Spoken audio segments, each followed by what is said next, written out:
ចនេត្រាក៏ឃើញតែមុខជីវ៉ាភ្ញាក់ឡើងកាលណានឹកស្នេហាដែលកន្លងព្រោះមិនចង់រំខានឲ្យបងមកជួបអូនឈឺចាប់កន្លង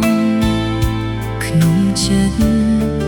អូនចង់ប្រាប់ពីការពិតថាចិត្តអូននៅស្នេហា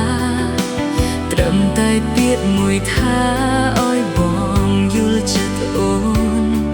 តើបងគិតយ៉ាងណាប្រាប់មកណាសេព្រោះតែពេលនេះប្រែខុសពីមុននៅមានឯងមែនទេមានគេនៅក្បែរបើក៏ពិតបងប្រែសុំសេបងប្រាប់ផងចង់ប្រាប់ថាអូននឹកពេលកន្លងទូរស័ព្ទប្រាប់ផងស្នេហ៍ស្នងនឹកអូនទេ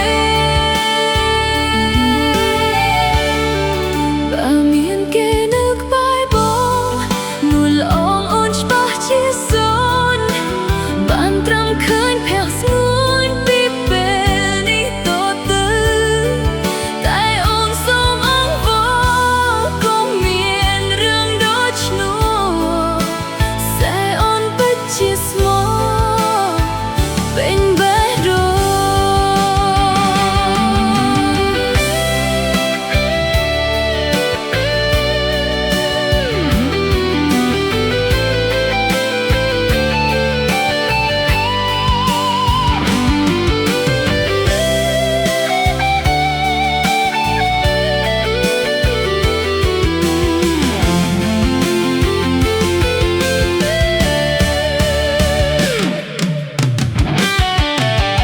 នៅមានឯងមែនទេមានគេនៅក្បែរ